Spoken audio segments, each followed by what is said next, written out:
Shalom, selamat pagi, selamat bertemu dan selamat beribadah pada pagi hari ini, minggu yang terakhir di bulan Agustus. Kita kembali bertemu dalam ibadah secara online atau virtual, tapi saya yakin bahwa walaupun ibadah secara online, tapi tidak mengurangi berkat-berkat Tuhan yang kita terima melalui pembacaan dan perenungan firman Tuhan ini. Dan kita berharap semoga bulan depan, di bulan September ini, kita sudah diizinkan untuk menjalankan ibadah secara tatap muka atau offline. Baiklah Bapak Ibu Saudara yang dikasihi Tuhan, kita akan masuk dalam doa. Pertolongan kita ialah dari Tuhan yang menyertai kita dalam ibadah ini, mulai dari awal, pertengahan, hingga akhirnya. Dalam nama Bapa, Putra, dan Roh Kudus, jadilah ibadah ini, dan kami siap untuk dibentuk oleh Engkau ya Tuhan, melalui Roh Kudus yang akan memberikan hikmat kepada kami semua dalam ibadah ini. Amin.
Kita akan masuk dalam pembacaan firman Tuhan. Kita berdoa lagi untuk firman Tuhan ini. Ya Tuhan, Bapa kami yang kami kenal dalam nama Yesus, terima kasih ya Tuhan untuk kasih setiamu dan penyertaan Tuhan, perlindungan Tuhan, berkat-berkat yang Kau limpahkan dalam kehidupan kami, sehingga kami boleh ada pada saat ini dalam pemeliharaan Tuhan, dalam kekuatan dan kesehatan. Dan Kau izinkan kami kembali untuk bersama-sama menikmati, mendengarkan firman Tuhan, membacanya, dan merenungkannya.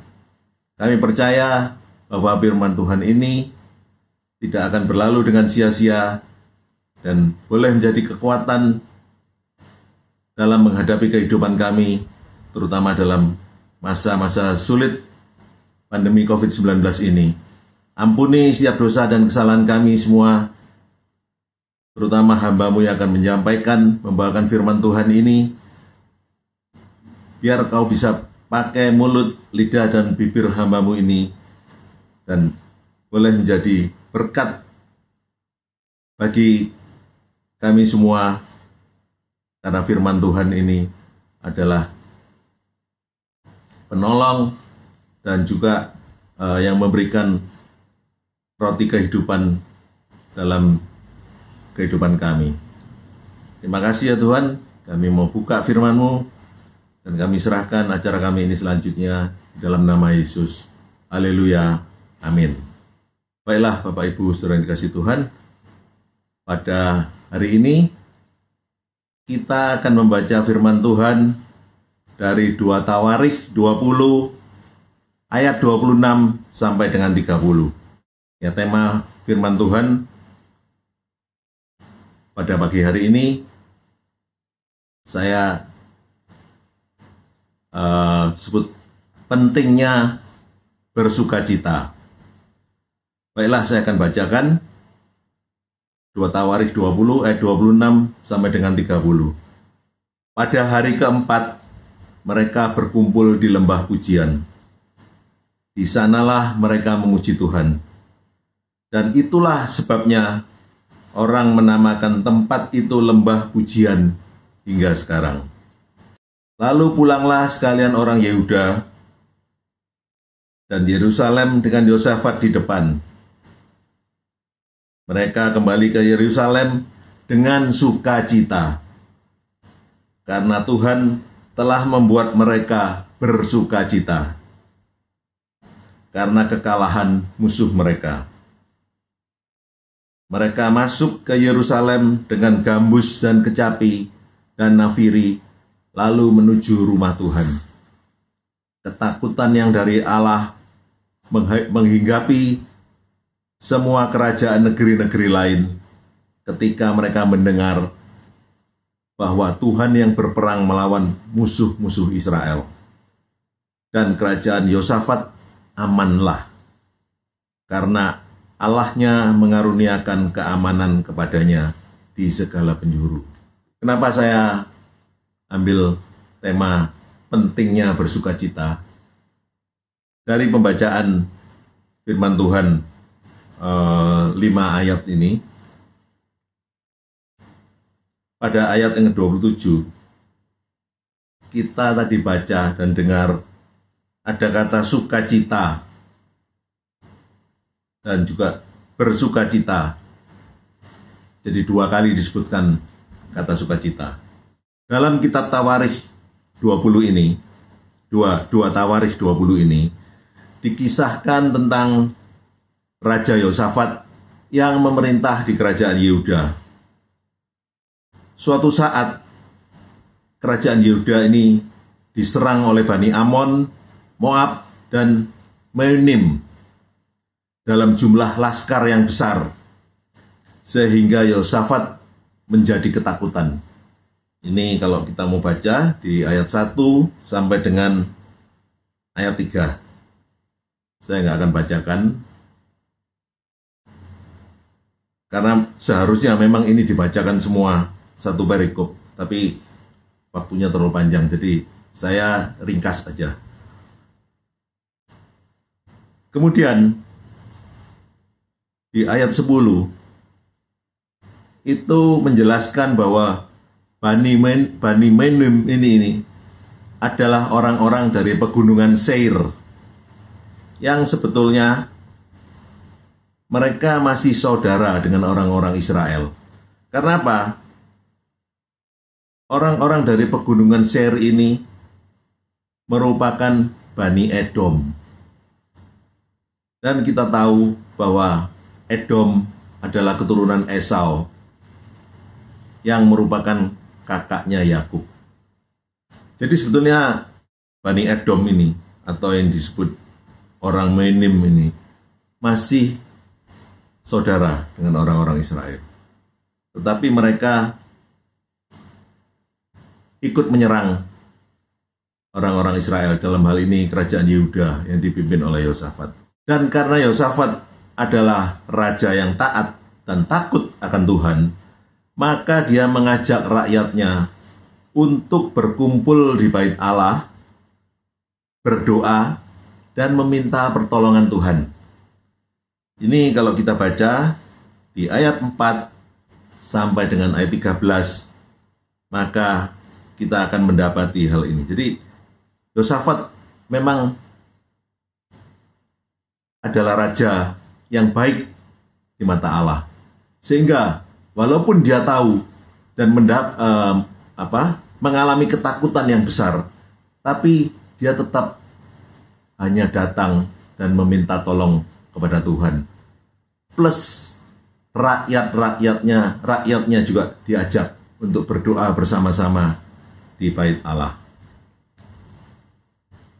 Nah, setelah mereka melakukan itu, datanglah jawaban Tuhan melalui Nabi Yahasiel bin Zakaria bin Benaya bin Matanya, seorang Lewi dari Bani Asaf. Itu kita bisa baca di ayat 14. Dan jawaban Tuhan itu menyatakan bahwa mereka tidak perlu takut, cukup bersukacita dalam menghadapi musuh yang besar itu dengan menyanyikan lagu-lagu pujian, karena Tuhan yang akan bertempur melawan mereka. Ini kalau kita baca di ayat 14 sampai ayat 17, maka kita bisa temui atau kita dapati hal yang dikatakan oleh Tuhan itu melalui Nabi Yahasiel tadi. Namanya cukup panjang ya. Yahasiel bin Zakaria bin Benaya bin Matanya. Nah, memang kalau orang-orang yang mungkin belum mengerti dan mendalami firman Tuhan, ini adalah hal yang aneh dan tidak masuk akal, atau secara logika tidak kena. Menghadapi musuh yang besar, jumlahnya banyak, kuat, tapi cukup hanya menyanyikan lagu-lagu pujian dan bersuka cita. Tapi bagi kita, orang-orang yang di dalam Tuhan, kita sudah melihat bukti dalam Alkitab bahwa keruntuhan tembok Yeriko pada waktu bangsa Israel mau memasuki tanah Kanaan dipimpin oleh Yosua. Mereka mengelilingi tembok Yeriko itu selama 7 kali dan menyanyikan lagu-lagu pujian. Tembok Yeriko yang tebalnya berapa meter itu akhirnya runtuh karena iman mereka dan semangat mereka menyanyikan lagu-lagu pujian. Di Mazmur 22 ayat 4 juga dikatakan bahwa Tuhan bersemayam di atas pujian. Nah, maka rakyat kerajaan Yehuda ini melakukan itu, dan mereka merealisasikan perintah Tuhan melalui nabinya itu. Dan akhirnya musuh yang terdiri dari 3 bani itu, yaitu tadi Bani Moab, Bani Amon, dan Bani Menim itu bisa terpukul kalah. Bahkan di antara mereka terjadi saling bunuh-membunuh. Ini kalau kita baca di ayat 20 sampai dengan 24, kita bisa dapatkan kisah ini. Dan saya akan bacakan di ayat 21. Di ayat 21 yang bagian akhir ya. Itu mereka berkata, mereka menyanyi nyanyian untuk Tuhan dan memuji Tuhan dalam pakaian yang kudus sambil berkata, nyanyikanlah nyanyian syukur bagi Tuhan, bahwa untuk selama-lamanya kasih setianya. Setelah mereka melakukan itu, maka musuh yang mereka hadapi itu bisa terkalahkan karena Tuhan sendiri yang berperang melawan mereka. Sehingga orang-orang kerajaan Yehuda ini memperoleh barang jarahan yang sangat banyak. Ya, tadi dikatakan bahwa 3 bani itu sangat luar biasa jumlahnya, laskarnya kuat. Jadi setelah mereka dikalahkan, maka barang-barang jarahan, memang pada zaman dulu ya, kalau suatu bangsa berperang atau bertempur, maka bangsa yang kalah itu akan dijarah barang-barang yang mereka miliki, baik kereta perang, kuda, ternak, juga emas, perak, maupun harta lainnya, itu menjadi hak kerajaan atau bangsa yang memenangkan. Nah, kembali ke ayat 26 sampai dengan 30 yang sudah kita baca tadi. Mungkin ada baiknya saya baca dulu di ayat 25. Lalu Yosafat dan orang-orangnya turun untuk menjarah barang-barang mereka. Barang-barang musuhnya ini maksudnya ya. Mereka menemukan banyak ternak, harta milik, pakaian, dan barang-barang berharga.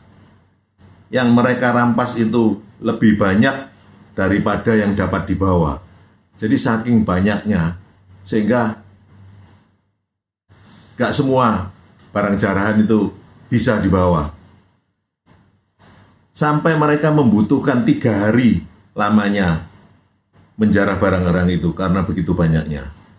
Nah, kembali ke ayat 26 sampai dengan 30 yang tadi kita sudah baca, maka kita bisa menyimpulkan bahwa sungguh luar biasa berkat dari sukacita itu. Karena apa? Ya, kalau kita baca kembali di ayat 28, mereka masuk ke Yerusalem dengan gambus dan kecapi dan nafiri, lalu menuju rumah Tuhan. Ketakutan yang dari Allah menghinggapi semua kerajaan negeri-negeri lain ketika mereka mendengar bahwa Tuhan yang berperang melawan musuh-musuh Israel. Jadi berkat dari sukacita yang tadi mereka alami, yang mereka jalankan sesuai dengan perintah Tuhan, itu menimbulkan ketakutan bagi musuh-musuh umat Allah, dalam hal ini kerajaan Yehuda yang dipimpin oleh Yosafat ini. Dan mereka menyaksikan sendiri bahwa Tuhan campur tangan, ikut berperang bersama-sama dengan kerajaan Yehuda. Nah, di ayat 30 dikatakan bahwa kerajaan Yosafat aman karena Allah mengaruniakan keamanan kepadanya di segala penjuru. Itu berkat dari sukacita yang kita baca dari ayat 26 sampai dengan 30 ini, atau dari 2 Tawarikh 20 ayat 1 sampai dengan ayat 30 ini. Menghadapi situasi pandemi COVID-19 saat ini dengan macam-macam variannya, dan kita juga tidak tahu kapan akan berakhir. Memang dampaknya sangat terasa, memukul kehidupan kita. Ada masalah keuangan, di mana tabungan yang kita miliki mungkin makin berkurang, bahkan sampai habis. Ada masalah pekerjaan, mungkin tempat usaha di mana bekerja harus tutup, dan kita sebagai karyawan terkena PHK, atau usaha atau pekerjaan kita sendiri mengalami kelesuan, penurunan omset, dan lain sebagainya. Kemudian masalah sakit atau kesehatan, kemudian masalah rumah tangga antara suami, istri, anak, dan orang tua, dan juga dengan saudara. Dan juga tak ketinggalan masalah kejiwaan yang menyebabkan orang menjadi stres dan mudah emosi. Memang berat situasi dalam pandemi COVID-19 ini yang terjadi sudah lebih dari setahun ya, mungkin sudah satu setengah tahun ini kita alami, dan kita tidak tahu kapan akan berakhir. Kita hanya berharap bahwa virus corona ini nantinya akan bisa hidup di tengah-tengah kita dan menjadi seperti virus-virus flu yang sudah ada, virus-virus lain yang mungkin juga belum ditemukan obatnya, tapi kita tetap bisa hidup berdampingan dan tidak menjadi suatu hal yang menakutkan lagi. Firman Tuhan mengingatkan kita untuk bersukacita senantiasa.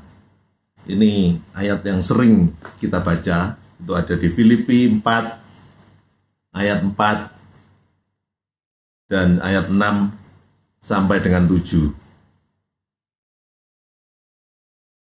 Ya mungkin kita sudah hafal ya, karena sudah terlalu banyak dibacakan, terlalu banyak dibahas. Tapi ada baiknya saya hari ini atau pagi hari ini mengulang lagi. Karena berkaitan dengan ayat firman Tuhan yang tadi sudah kita baca, yang dialami oleh Yosafat beserta rakyat kerajaan Yehuda. Di Filipi 4 ayat 4, demikian saya bacakan.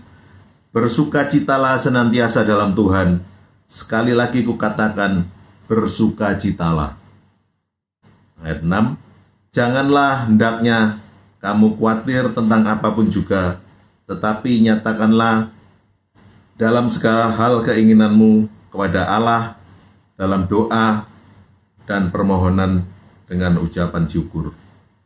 Damai sejahtera Allah yang melampaui segala akal akan memelihara hati dan pikiranmu dalam Kristus Yesus. Mungkin tadi saya katakan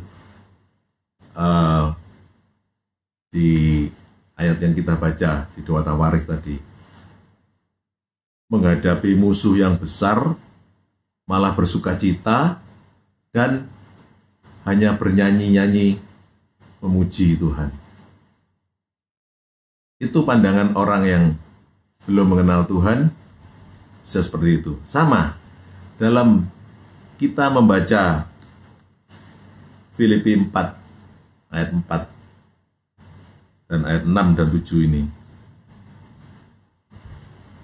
Bagi orang yang belum mengerti firman Tuhan, mungkin orang itu akan mencibir.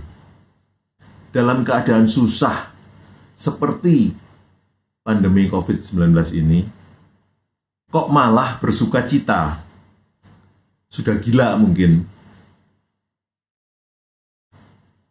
Tapi kembali saya katakan, kita yang menjadi umat-umat Tuhan, di mana kita sudah dipilih, diundang untuk masuk dalam persekutuannya, kita memiliki pikiran yang berbeda dengan orang-orang dunia itu. Kita harus pahami bahwa sukacita itu tidak sama dengan senang. Sangat berbeda. Atau kalau dalam bahasa Inggris, sukacita itu mungkin disebut happy. Jadi sukacita itu tidak sama dengan senang atau happy. Tapi sukacita itu adalah bahagia atau joy, dalam bahasa Inggris joy. Maka berbahagialah orang yang bernama Joy. Nah, apa bedanya senang dan bahagia? Kalau sukacita tadi bisa disamakan dengan bahagia. Karena sukacita itu adalah sesuatu yang bersifat surgawi atau kekal. Sedangkan senang adalah sesuatu yang bersifat duniawi atau sementara. Misalnya, kita atau saya hari ini berulang tahun. Kemudian ada yang memberikan kado atau hadiah. Saya sangat senang terima hadiah itu. Apalagi itu barang yang menjadi idaman saya atau memang yang saya inginkan. Nah, kalau barang itu ternyata berupa makanan, kemudian habis dipakai, habis dimakan maksudnya, maka rasa senangnya pun tidak lama akan hilang. Atau kalau barang itu berupa sesuatu yang dipakai, dikenakan, kemudian barang itu rusak, ya, gak lama rasa senang kita akan hilang. Tapi kalau bahagia, kita mendapatkan hadiah ulang tahun tadi, kita tetap akan merasa mengingat, mengenang budi baik orang yang sudah memberikan perhatian kepada kita. Jadi bukan barangnya, ya barangnya juga lah, walaupun barangnya sudah habis atau rusak. Tapi orang yang memberikan itu, kita akan tetap ingat. Dan itu merupakan suatu sukacita bagi kita sendiri. Nah, sukacita ini memang seharusnya menjadi bagian penting bagi orang percaya. Karena apa? Karena diberikan oleh Roh Kudus. Jadi Yesus setelah kembali ke surga, maka dia mengutus Roh Kudus untuk memimpin, menguasai hati dan pikiran kita. Di mana dari Roh Kudus itu dia akan memberikan sukacita dalam kehidupan kita. Salah satu dari buah roh, di mana salah satunya adalah sukacita. Kemudian pertanyaannya, mengapa harus bersukacita? Karena kita beroleh keselamatan dari Allah di dalam Kristus. Nah, tadi saya katakan, sukacita itu merupakan salah satu rasa dari buah roh. Jadi, di dalam buah roh itu ada 9 rasa. Ini penting ya. Karena ini merupakan doktrin GGP. Saya diingatkan oleh gembala kita, Pak Daniel, waktu pembahasan tentang Roh Kudus pada saat 10 hari pencurahan Roh Kudus itu ya, pada hari Pentakosta itu, 10 hari menjelang Pentakosta. Itu kan kita membahas merenungkan firman Tuhan tentang Roh Kudus. Nah, di situ saya juga baru tahu kalau doktrin GGP itu mengatakan buah roh itu hanya satu, tetapi di dalamnya ada 9 rasa. Jadi kita harus bedakan, bukannya ada 9 buah, tapi satu buah dengan 9 rasa. Nah, saya berterima kasih kepada Pak Daniel yang sangat mengerti tentang doktrin GGP. Nah, supaya kita yakin, maka kita buka di Galatia 5 ayat 22. Tetapi buah roh ialah kasih, sukacita, damai sejahtera, kesabaran, kemurahan, kebaikan, kesetiaan, kelemah lembutan, penguasaan diri. Di ayat 22 itu dikatakan buah roh. Bukan disebutkan buah-buah roh. Jadi kita bisa mengerti kalau GGP memiliki doktrin buahnya hanya satu, tapi ada 9 rasa di dalamnya. Tanda dari orang yang dewasa rohani adalah hasil yang diwujudkan dalam hidupnya, yaitu buah roh tadi dalam kehidupannya sehari-hari. Di Matius 3 ayat 8 dikatakan, jadi hasilkanlah buah yang sesuai dengan pertobatan. Jadi hidup kita setelah kita mengenal dan percaya kepada Yesus, maka kita harus berubah dari hidup lama kita, dari manusia lama kita menjadi manusia baru, di mana hidup lama kita itu penuh dengan kedagingan, tetapi hidup dengan manusia baru ini kita dipenuhi dengan roh. Jadi artinya hidup kita ini harus selalu dalam pertobatan.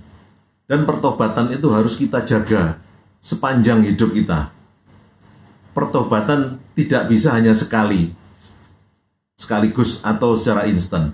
Tapi itu merupakan suatu proses yang berkepanjangan. Dan itu harus dilakukan dalam hidup kita. Nah, kalau kita sudah memiliki pertobatan, maka kita akan menghasilkan buah roh yang tadi. Nah, salah satu dari rasa dari buah roh itu adalah sukacita. Tadi saya sudah sebutkan ya, kita bacakan tadi dari Galatia 5 ayat 22 dan 23. Nah, sekarang pertanyaannya, bagaimana kita harus bersukacita? Kembali dari Filipi 4 ayat 4 dan ayat 6 dan 7 yang tadi kita sudah baca. Maka yang pertama harus kita lakukan, yaitu kita harus hidup di dalam Tuhan. Kita serahkan tubuh, jiwa, dan roh kita kepada Tuhan. Setia berdoa, membaca, mendengarkan firman Tuhan, dan menyanyikan lagu-lagu pujian. Kemudian beribadah. Orang yang hidup di dalam Tuhan itu akan selalu bersukacita.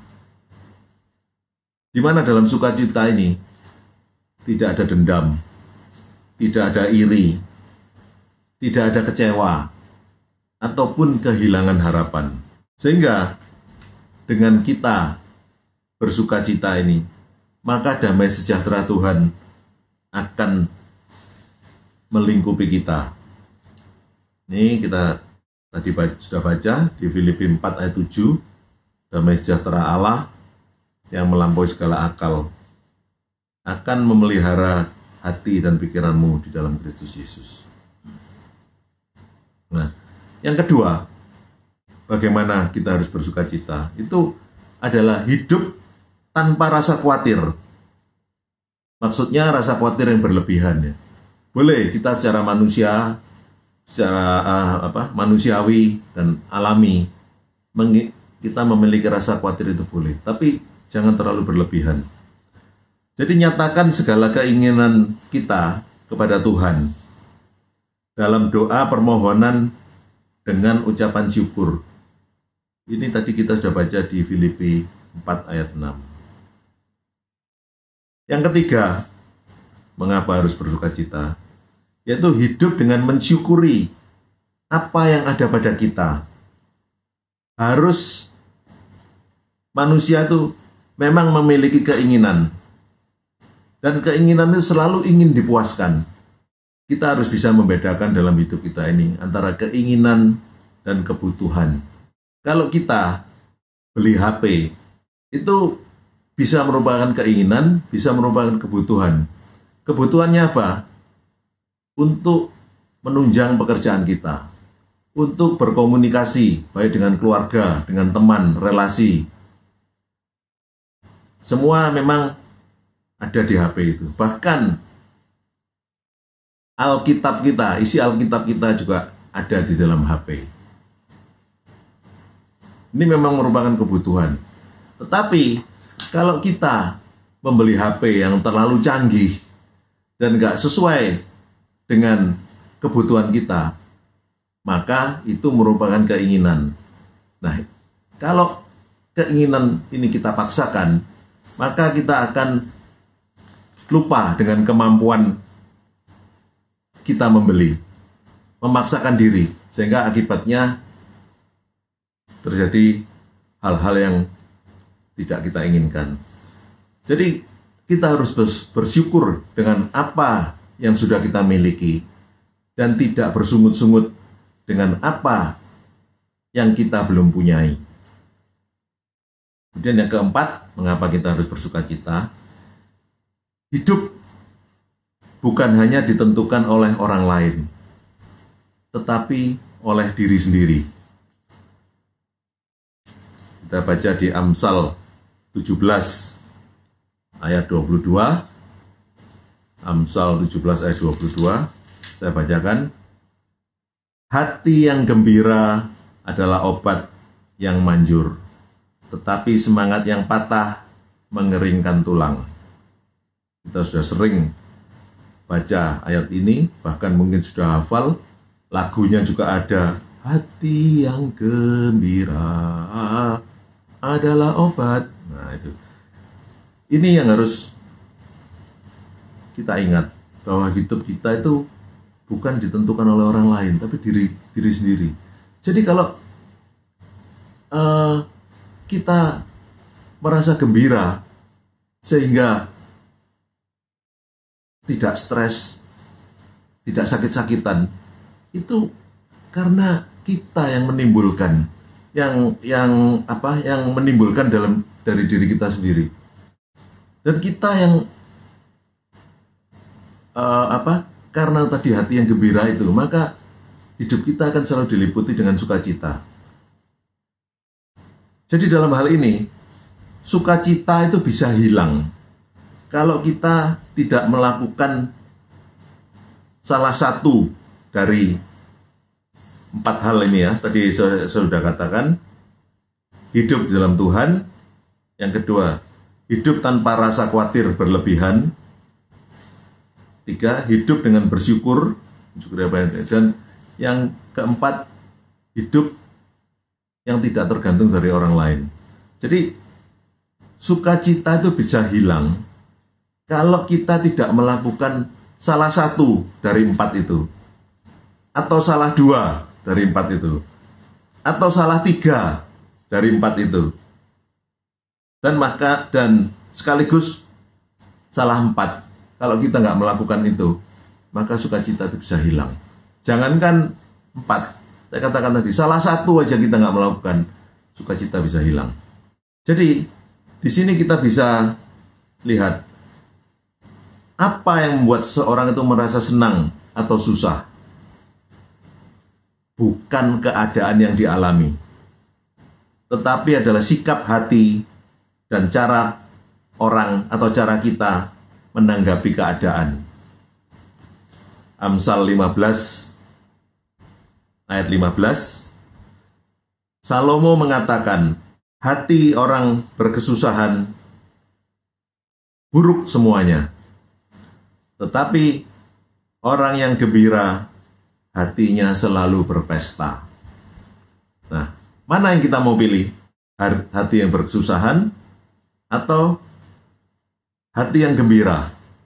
Karena hati yang gembira itu selalu berpesta. Berpesta dalam arti kita merasakan suasana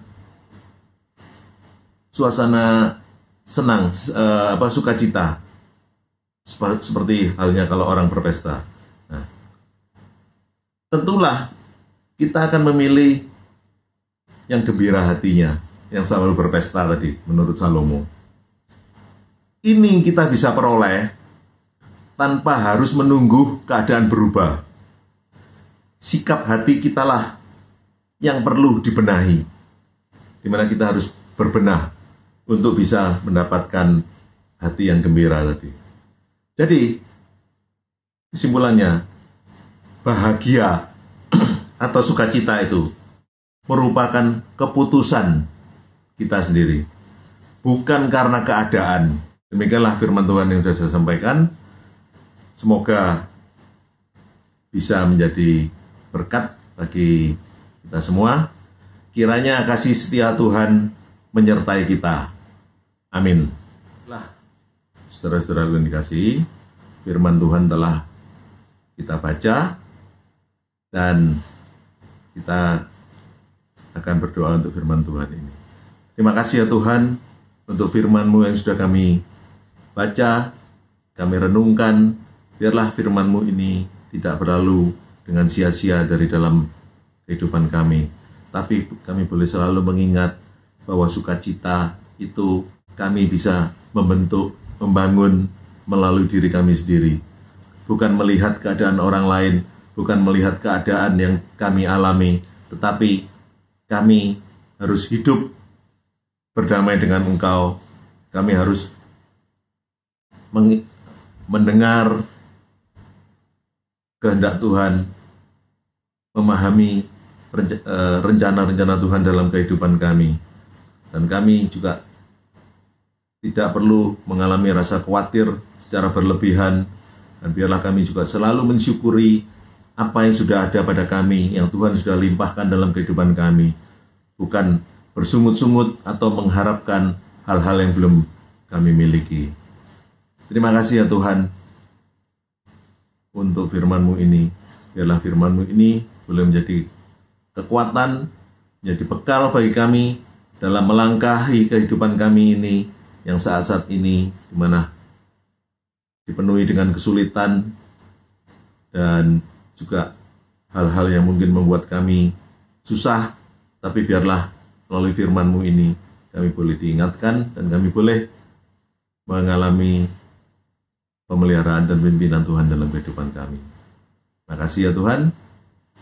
Kami sudah berdoa dan mengucap syukur dalam nama Yesus. Haleluya. Amin.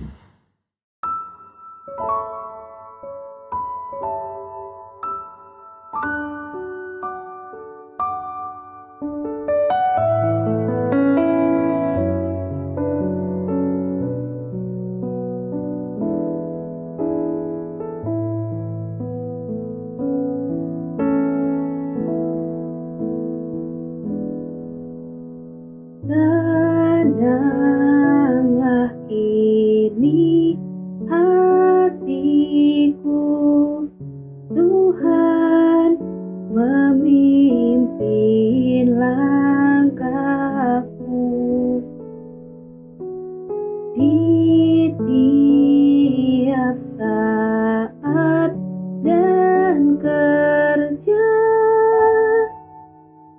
tetap rasa tangannya.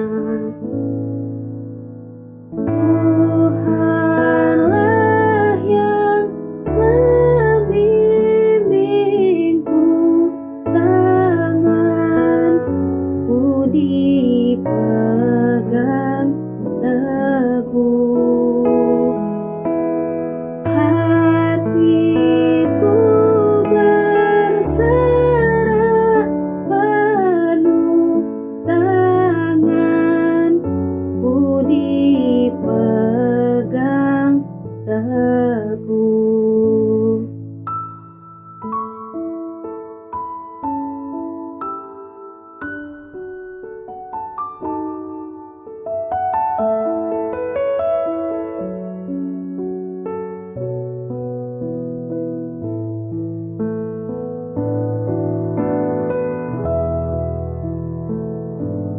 Tak ku sesalkan hidupku,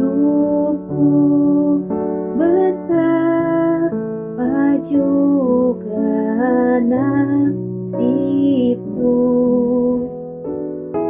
sebab Engkau tetap dekat.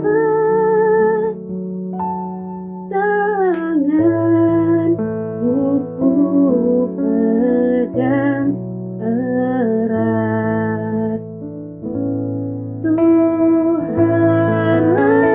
yang membimbingku,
Baiklah, saudara-saudara yang dikasihi Tuhan, sebagai ungkapan syukur kita kepada Tuhan, kita bisa memberikan persembahan sebagaimana kalau ibadah-ibadah di gereja.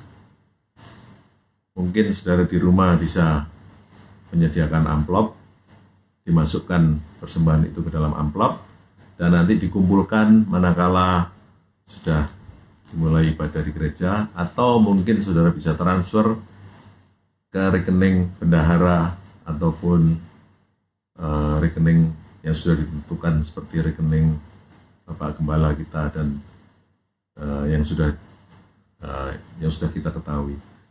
Kita akan akhiri acara ibadah kita pada pagi hari ini. Kembali kita akan berdoa dan nanti kita akan sekalian tutup acara ini, acara ibadah kita pada pagi hari ini. Tuhan Bapa Surgawi, terima kasih ya Tuhan, kami boleh diberikan kesempatan untuk mempersembahkan sebagian yang apa yang kami miliki untuk pekerjaan Tuhan, baik di gereja kami maupun di tempat-tempat lain yang membutuhkan. Kiranya Engkau yang menilik setiap hati mereka sudah memberikan dengan penuh sukacita dan penuh ketulusan. Tuhan yang menolong setiap kesulitan-kesulitan mereka dalam kehidupan mereka, juga Tuhan yang berkati setiap aspek kehidupan mereka. Tuhan sucikan, kuduskan persembahan ini, dan pada saat ini kami juga mau berdoa untuk Bapak Gembala kami, para majelis, pimpinan-pimpinan komisi di gereja kami, supaya Engkau juga yang pakai mereka menjadi alat Tuhan untuk melayani Tuhan dalam pekerjaan-pekerjaan Tuhan, dan kami jemaat-jemaat-Mu boleh dituntun oleh Gembala kami, iman dan rohani kami selalu dibangkitkan, dan Engkau yang berikan kekuatan, kesehatan pada Bapak Gembala, para majelis, dan seluruh sidang jemaat kami. Kalaupun di antara jemaat-jemaat kami ada yang sakit, bermasalah dengan kesehatan mereka, Tuhan yang jamah, Tuhan yang berikan mereka kelegaan, bahkan juga kesembuhan yang dari Engkau, biar mereka tetap memiliki pengharapan di dalam Tuhan. Bagi mereka yang mengalami kesulitan ekonomi, keuangan mereka karena situasi ini, Tuhan yang tolong bukakanlah jalan ya Tuhan. Tuhan yang berikan mereka suatu kecukupan, suatu penghasilan mungkin yang mereka tidak duga, tapi karena mereka percaya sepenuhnya pimpinan Tuhan, maka tidak ada yang mustahil bagi Engkau. Dan bagi jemaat-jemaat kami yang juga memiliki masalah-masalah dalam kehidupan mereka, rumah tangga mereka, pekerjaan mereka, Tuhan yang berikan mereka kekuatan, berikan kemampuan, dan juga hanya bersandar, berharap kepada Tuhan saja, mereka boleh mengatasi, boleh mendapatkan jalan keluar, sehingga hidup mereka juga boleh dipulihkan kembali.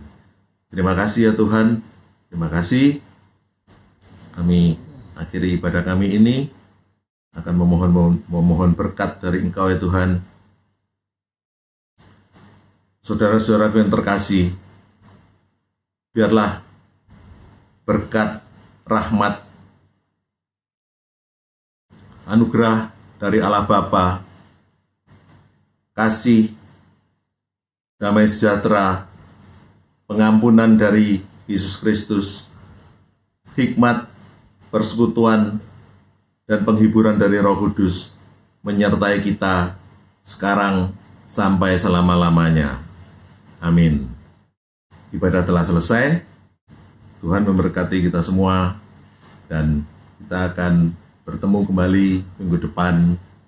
Semoga ibadah sudah boleh dilaksanakan di gereja. Terima kasih. Tuhan memberkati.